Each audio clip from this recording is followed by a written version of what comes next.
Hello friends, आज की इस वीडियो में मैं आपको ये बताने जा रहा हूँ कि Redmi A4 5G Android mobile phone में आप अपने मोबाइल फ़ोन में नेटवर्क की प्रॉब्लम को सॉल्व कैसे कर सकते हैं। आज की इस वीडियो में मैं आपको डिटेल में जानकारी देने वाला हूँ। तो चलिए वीडियो को स्टार्ट करते हैं। देखिए, आपके फ़ोन में कभी भी नेटवर्क की प्रॉब्लम आती है तो सबसे पहले फ़ोन को एक बार रीस्टार्ट करना है, ठीक है। अगला काम ये करना है कि आपके फ़ोन का जो सिम कार्ड होता है उसे मोबाइल से बाहर निकाल के उसे सिम ट्रे पर दोबारा से अच्छे से लगाना है, या फिर हो सके तो सिम कार्ड की पोजीशन एक बार चेंज करके देख लेनी है, ठीक है। अगला काम ये करके देखना है कि आपके फ़ोन में ना ये फाइल का ऐप होता है, ये वाला, ये गूगल फाइल का ऐप है, इसे ओपन करना है। इस फाइल में आपको नीचे की साइड ऐप्स का ये वाला ऑप्शन टैप करना है। यहाँ पे देखिए सबसे ऊपर सिस्टम ऐप लिखा है ना, इसे टैप करना है। इस पेज में आप नीचे आएंगे तो आपको ये एंड्रॉइड सिस्टम, इसे सिलेक्ट करना है।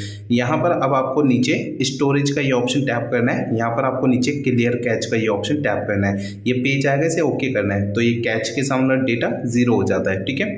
अब देखिए अगला काम ये करना है, मोबाइल फ़ोन का सेटिंग पेज ओपन कर लेना है। सेटिंग पेज में सबसे ऊपर इस सर्च बार पे टैप करना है। यहाँ पे सर्च बार में आपको लिखना है रीसेट। इस तरीके से आप रीसेट लिखेंगे तो नीचे आपको reset wifi, mobile network and Bluetooth, इस ऑप्शन को सिलेक्ट करना है। आपका ये पेज आता है, नीचे आपको रीसेट सेटिंग का ये ऑप्शन सिलेक्ट करना है। ये इस वाले पेज पे मोबाइल फ़ोन का स्क्रीन लॉक एंटर करना है तो आपको नीचे ये पेज आएगा, इसे ओके करना है। तो देखिए नीचे लिखा हुआ आ जाता है network setting have been reset. यहाँ से एक बार अपने फ़ोन के नेटवर्क को रीसेट कर देना है, ठीक है।